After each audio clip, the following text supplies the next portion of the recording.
Very excited to bring in to the Flagship podcast interview a legend, Longhorn legend. LHN needs to do one of those Longhorn legend commercials for this guy, Phil Dawson. Unbelievable human being, first and foremost. And I'm so old, I covered him when he was a player at the University of Texas, but now is the new head coach at Hyde Park High School right here in Austin. Phil, thanks so much for taking some time for us. Man, it's an honor to be on with you. Like you mentioned, I've known you for a good while now. We won't say how many years, but it's an honor to be on with you and talk a little shop with you. Yeah, I mean, I think this will be fun for our listeners because they certainly know. Well, if they were around, they certainly know when you were at Texas. I mean, you burst on the scene. I was looking through the uh, the record book, and your first attempt was a 50-yarder at Pitt as a freshman, and you made it in a 30-28 victory. Do you remember that? Oh man, do I ever? I can remember taking the field, going, "Man, this is awesome," but I don't know. This is my first time to be in a college football game. Uh, I don't know. This seems like a tall order, but I for whatever reason, God gave me the mentality that I love the big moment. I mean, even as a kid, playing baseball, if it was 0-2, bottom of the ninth, game on the line, I just loved it. Some people don't love it. Doesn't mean they're less of a player or whatever. It's one of those things. I don't know if it can necessarily be developed. You're just kind of born with it. And so, big kick, first opportunity ever. I kind of liked it. As much as I was scared, I also kind of liked it. And when I saw the ball go through, I really liked it. Well, I had a great time talking to your dad, Oh boy. Robert, um, when at the press conference announcing you as the head coach at Hyde Park, and he told me that your mom called the Dallas Cowboys, I guess when you were in 7th or 8th grade, Yep. and said, "Hey, we're looking for someone to give our son kicking lessons." And you end up getting kicking lessons from a legend. I can't even pronounce his Ben Agabajan or Acajanian. Akajanian, Yep. who was like a legendary special teams coach in the NFL. Take me through that and what was that like? I had one of those moms that was going to do whatever she had to do to help her kids. And I was starting this whole kicking thing. None of us really knew anything. And so she reached out to the Dallas Cowboys and kind of cold Good called place to them. And start. yeah, a good place to start. I mean, it seems like when you grow up in Dallas, that seems like the place to start. And Ben was gracious enough to work with me. And before you know it, he kind of pulled me off to the side and said, "I know you like to play football, but you need to pursue this kicking thing on the side." And because of him, I learned my first kind of foundational lessons of kicking, and I built on it. And that opened the doors to go to the University of Texas, which was a dream come true for me. Well, even before that, I mean, you were an offensive lineman at Lake Highlands, and you were a proud offensive lineman. I think a proud 167 or 176-pound offensive lineman, and you were like all district. But then you tore up your left knee, your plant knee, right? Correct. And that's another great story. So here I am with a blown ACL the week before my senior season starts. And once again, my mom's going to do whatever she has to do to save the day. And so she finds the Olympic team knee doctor in Dallas and gets me in the next day. I don't Wow. know how she did it, but these are the contributions. When you get at the end of a career and you look back, you always thank the people that coaches, players, agents, whatever it is. If I hadn't had my mom, none of this would have even started. Judy. Judy, rock star, and Judy. That's I was able to play my yeah, senior that's year my of high mom's. school on a partially torn ACL. Well, And that's what your dad said. I wasn't there for the Lake Highlands playoff game against Nacogdoches when you kicked the 52-yarder to win the game on the last play, but he talked about this hulking knee brace that you were wearing. yep, Um, so you kicked that field goal with a partially torn ACL. I did. And then fast forward, I did my redshirt year at UT, played my redshirt freshman year at UT, and then that off season. So I'd been in Austin 2 years. I'm trying to make the strength club. No kicker in Texas football history had ever made the strength club. And so I had the bench, I had the incline, I had the squat. All I needed was the power clean. And so the whole team's around, everyone's cheering. I mean, you know the deal, and getting me pumped up. And I throw that bar up, and I get it around my chest, and my left knee just went. And so I finished it off after 2 years in college. So I wound up playing 3 seasons on a partially torn ACL. And then finished Wow. it off, had surgery, and that's why you can go back and look at pictures. My redshirt sophomore year in Austin, I wore a big knee brace again. Wow. Yep. So the field goal that you made against Nacogdoches, though, opened people's eyes to you, like, from a scholarship standpoint. Yep. But you got offers, but you didn't get one from Texas right away, right? Correct. They didn't offer until I came on my visit. So I had all my other visits lined up. Texas was my first choice, hands down. I'm a very proud Texan. Wanted to play somewhere where my parents could see me play. They were in Dallas. But I didn't really know. I mean, Scott Shreddy was an all Southwest Conference kicker. He was coming back for his senior season. You know, and back in those days, the whole scholarship thing to kickers was not what it is today. So it didn't make a whole lot of sense that they would give a scholarship a year before they needed to. So I didn't know what to expect. I went down on my visit, and Makovic pulled me in the office, said, "We want to offer you a scholarship to come kick here." And I knew that probably meant I was going to be redshirted, wasn't going to get a chance to play right away. I knew the schools I was looking at on my other visits were competing for national championships at that time. I knew all that, and I said yes immediately.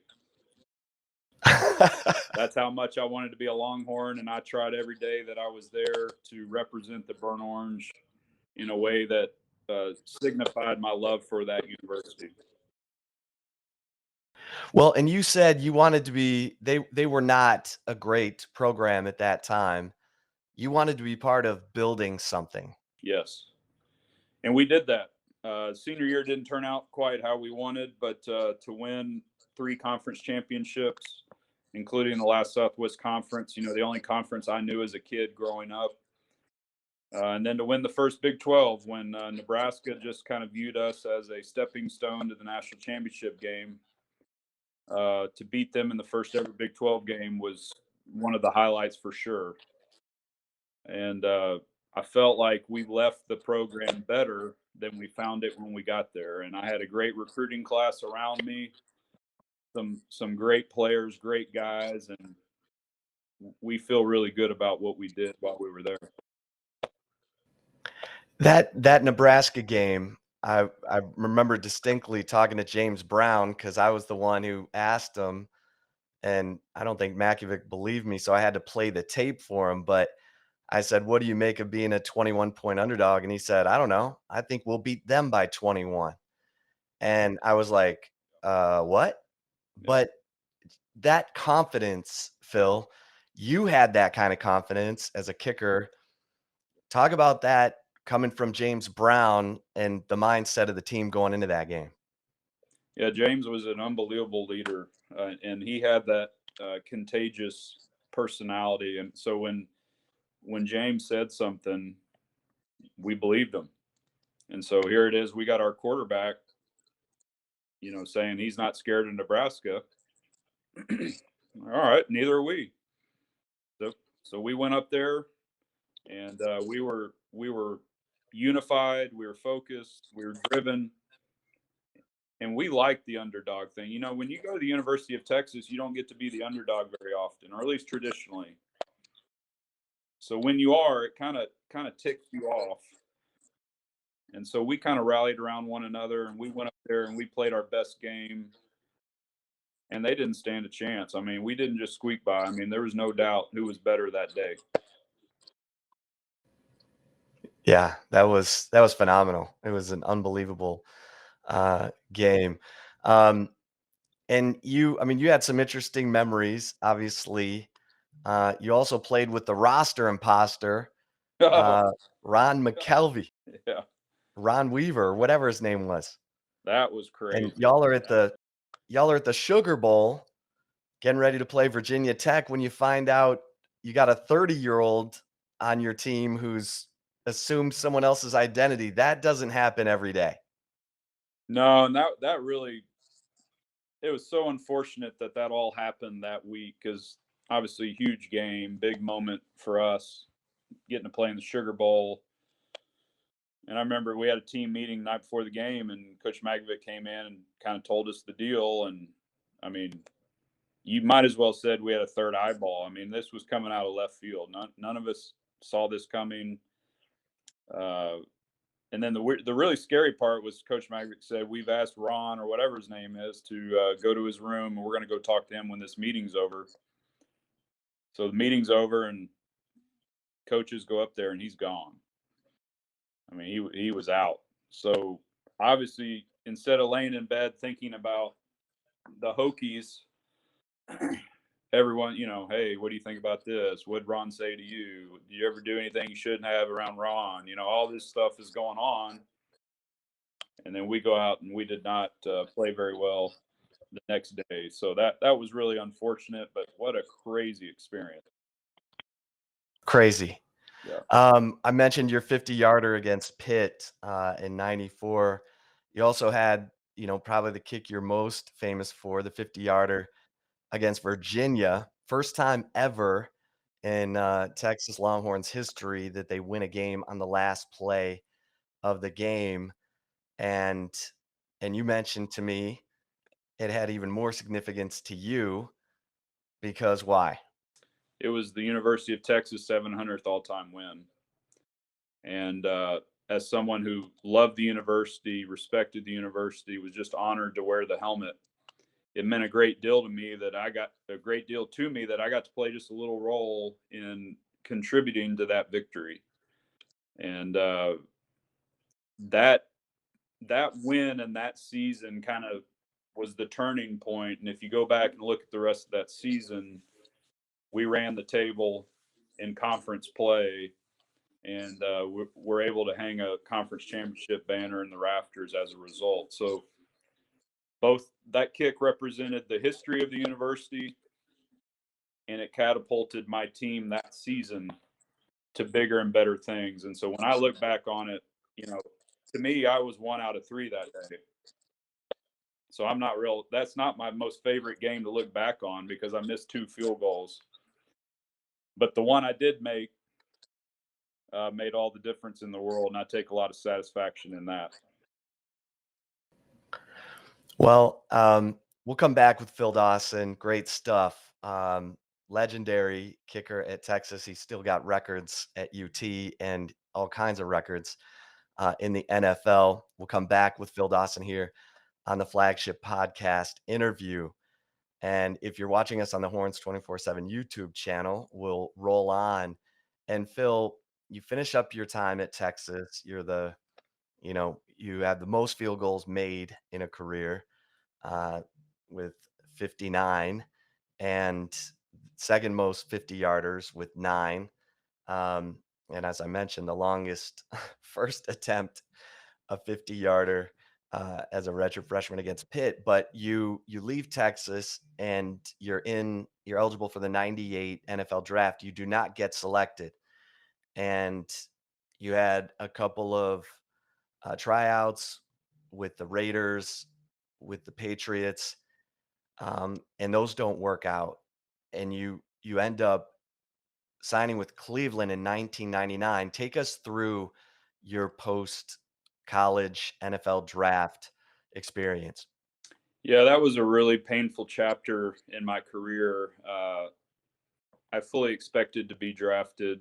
The feedback I had gotten from NFL people indicated so. Had my big draft day party. We rented out a barbecue place back in Lake Highlands, where I'm from, and had everybody there, and the phone never rang. So that was a big curveball. Uh, Signed a free agent deal with the Oakland Raiders, got cut in training camp, got picked up on waivers by the Patriots, and wound up spending the entire '98 season on the practice squad. And so I'm still waiting for my moment, my welcome to the league. Uh, I don't know a much lower position to begin than practice squad kicker. And it was a rough year, but a learning year. I'd never been in the cold, and little did I know that I would spend the majority of my career after that in a freezing place like Cleveland. So I signed with the Browns the next season. The Browns were coming back to Cleveland as an expansion team, and had to beat out three other guys. And so it's final cut day, and here comes my moment that I've been waiting on. And head coach comes up to me and goes, "Dawson, we're going to start out with you."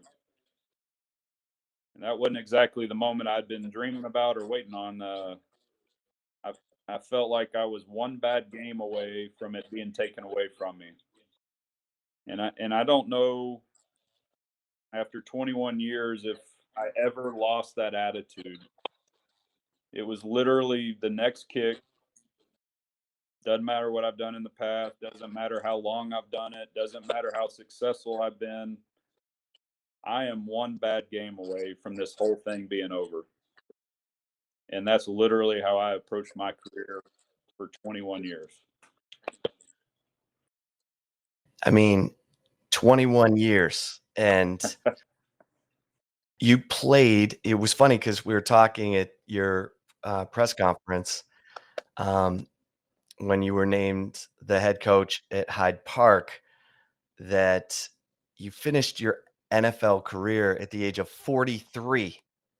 I mean, you're the Tom Brady of kickers, Yeah, there are a and few in old it. man jokes in the locker room. I can assure you of that. Well, and Cleveland, you mentioned it. I mean, you got Lake Erie right there. You got Canada over here, and the wind and the weather. It's one of the hardest places to kick in the NFL, and you spent an entire career there. Um, and the team wasn't always successful, but you were the mainstay. Talk about that. Yeah, I had no choice. I mean, when there's only 30 jobs in the world, you can't be super picky. And so I got an opportunity to be in Cleveland. And so it was either figure it out or get cut. And so figuring out sounded better to me than getting cut. And so, this is where my background in football really paid off. Just because I was a kicker, I chose that I was going to approach the game the same way a linebacker or a quarterback or a DB would. And so I dove into studying conditions.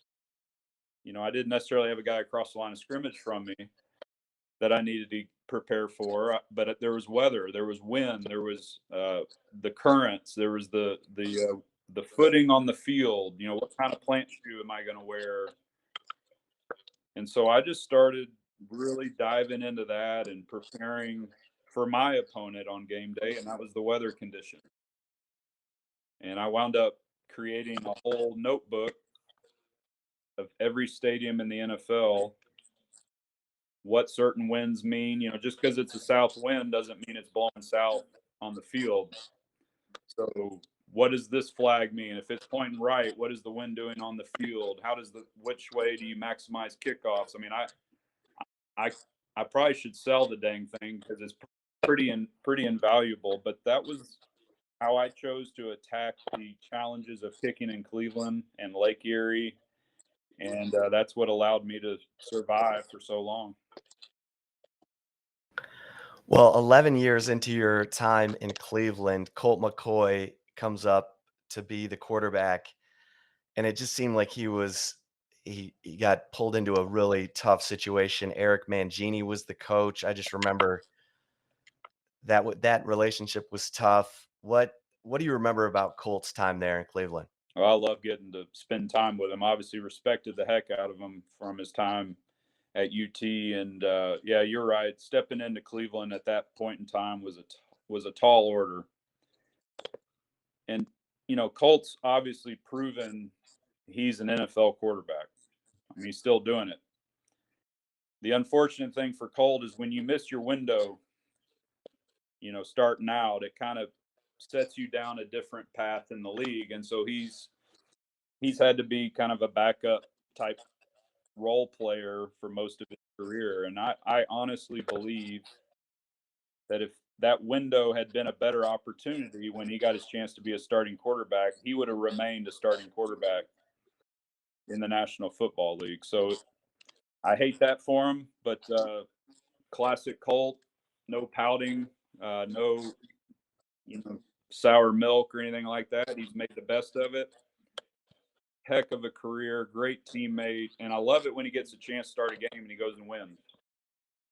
And the Yeah. other aspect of Yeah. Colt that the people didn't know is he was still injured from that hit he took in the Rose Bowl, and was having problems with grip strength and kind of nerve pain down his arm, and that's why he couldn't throw the way he knew he could. And I saw him a couple years ago in the offseason. He's throwing darts, and I was like, "Man, what's happened?" He goes, "Phil, I'm finally healthy."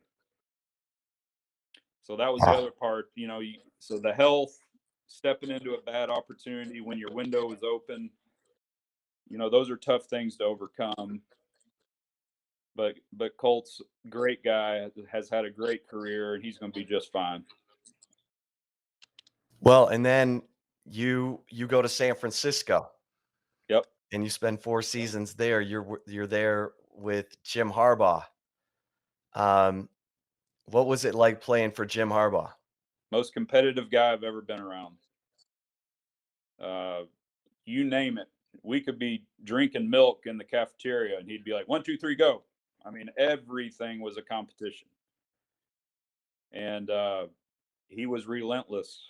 And I absolutely loved playing for him. Some of that was just his personality. I love the all in, let's go personality. But first time in my career, I had a chance to win football games. And that first year in San Francisco, we went to the NFC Championship game, and we were one deflected pass from Richard Sherman away, going to the Super Bowl. So that was a thrill for me, having spent so many years going home at playoff time, to be playing meaningful games in January and have a chance to make kicks that help our team advance. And then obviously you're one game away from the biggest football game in the world. That was really rewarding, given the 14 years I'd spent in Cleveland, where success was hard to come by. Yeah. And and um so your next 2 years in San Francisco, Colt McCoy's back with you, right? Yep, it's great to And reconnect with him. I mean, same guy. I mean, Colt's just one of the best, and he stepped right in. Was a great teammate. Uh, that was a pretty rough period of time in there. The 49ers were going through a lot of stuff, both on and off the field, and Colt was just once again that guy you look to for guidance and stability and professionalism, and just made me all the more proud that he represented the same university I did. well, you finish your NFL career in Arizona and you wanted to get into coaching Yep. and you you get connected with Trent Dilfer. Take us through your segue into coaching. Yeah, when you play till you're 43 and don't retire till you're 44, you're a little behind in terms of the career path in coaching. Most guys by then, have 10, 15 years under their belt. And so I was looking for an opportunity to kind of fast track my career, uh, understanding that I'm not a spring chicken anymore. I also wanted the opportunity to coach my son Bo, and so we started looking around. That's kind of a hard combo to find, right? Like, where can I step right into a coordinator role and coach my son? And given my relationship with Trent and the opportunity he had in at Lipscomb Academy in Nashville, it just came together. So we made the move 2 years ago. Became special teams coordinator, and we lost in the state championship game in year one. Year two, I was special teams coordinator, now assistant head coach, and we got a rematch in the state finals. And I got to walk off the field my son's last high school game with the state championship trophy over our heads. So I don't know how many dads get to do that, but that is one of the single greatest football memories of my life. Wow, that is fantastic. Yep. And and you and Trent are connected from some time in Cleveland together? We were teammates in 2005 and then kind of stayed in touch from there. He actually moved his family to Austin in right towards the end of my career, so we were able to reconnect a little bit in there. His daughter graduated from Vandegrift, where where my oldest graduated from, and we had always kind of talked through if we ever got into coaching one day, what would it look like, and so it was just a natural fit at that time. Well, and so you have this experience, and I've heard you say the private school football is different in every state. Some states, the publics and the privates do battle, and the privates are the powerhouses. Yep. Um, what was that like in Nashville? It's definitely that way there. You know, the public schools have a number of quality programs, but the perennial powers and the big dogs are the private schools. And so it was a big learning experience for me, having grown up in Texas, where obviously public schools are king, and really helped me understand what is going to be required to build a private school back in Texas. Understanding that that's a really tall order. So it became critically important to me that I find a school that was going to resource the athletic department. And I think, that happened here at Hyde Park. There needed to be a community hunger, which there is here. And, I think with all the stuff that's going on in public schools these days, I think there's a bunch of families out there that are kind of ready to pull the ripcord. And so what our job is to provide an attractive alternative. Because let's be honest, if your kid's a really good player, there's probably 10, 15 high schools in Texas you really want to get them to. And if you can't, then you start looking around and you don't really think of private schools all that often. But we're going to change that. And we're going to make this, especially for Austin, Texas. There's a lot of good football players in Austin, Texas that aren't getting much playing time at the schools where they attend. Well, we're going to get this thing rocking and rolling over here where this is an attractive alternative to give families a choice. And it won't be long, given what I learned at Lipscomb and how I saw things come together there. I put them into practice over here, and we're going to be that place that kids want to come be a part of. Well, I don't doubt you at all because I remember, and I mentioned this to you. You were always one of the players that Texas would bring to media gatherings on Mondays, and it was because you had this, devout faith, this devout conviction, this, forward mentality, this confidence in yourself, confidence in your team, and you still have it. I mean, it has not changed one bit, and it's awesome, you know, handling one of the most mental jobs in the NFL for 20 plus years to now see you bringing that as a coach for young people. And, I was talking to your dad, and he said, um, why not be a talented overachiever? Yep. And it's the thought of an overachiever is that you don't have any talent, so you're just out there hustling. Right. But if you have some talent and you work like you're an overachiever, then the sky's the limit. And he said that you've embraced that, embodied that your whole life. Yeah, there's only one way to go. I mean, it's all out all the time.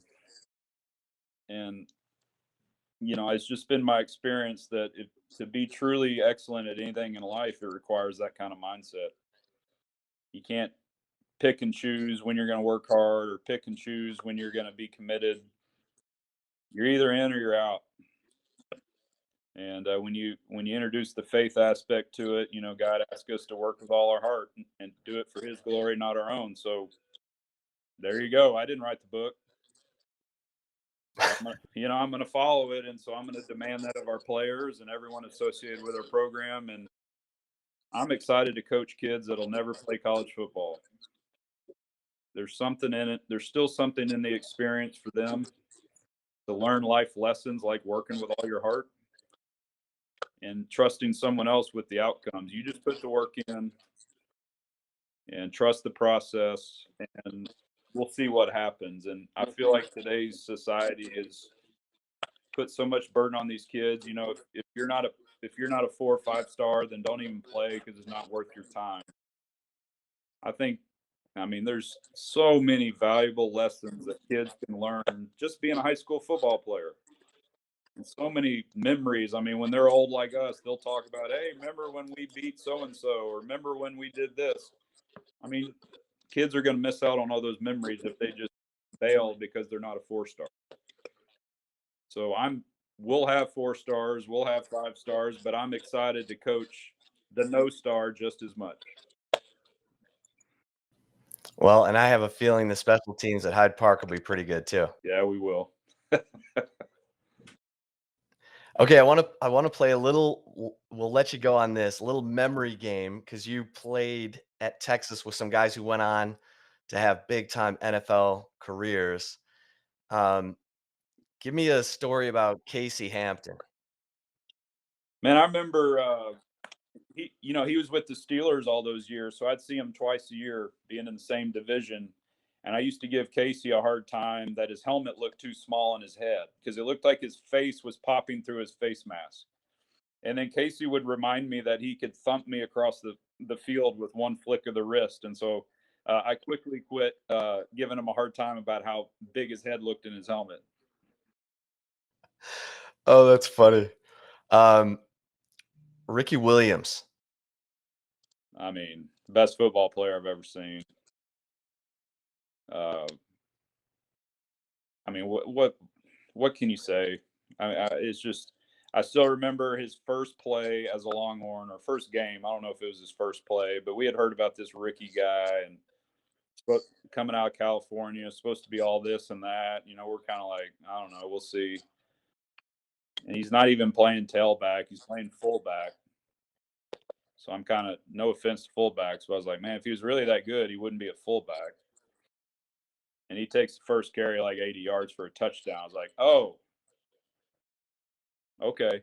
And the rest is history. Dan Neal. Dan Neal was the most flexible O lineman I've ever seen in my life. I mean, like physically flexible. Go back, turn on the tape, and look how low he could get in a stance. And look how he kept that leverage throughout the play. I mean, Dan wasn't the biggest O lineman, but because of his leverage and because of his flexibility, he was one of the best to ever do it. And that's why he fit into that wide zone scheme with the Denver Broncos for so long. He could move. And so I used to kind of joke with him, just man, he'd get down his 3-point stance and his rear end would go up and down a few times. He was just getting all nice and low. So you need all your people, your viewers, to go back and watch an old game and watch that about Dan Neal. Well, and you know about that because you were a former all district offensive lineman. Dang right, low man wins. That was the only thing I had going for me. What Sean Rogers?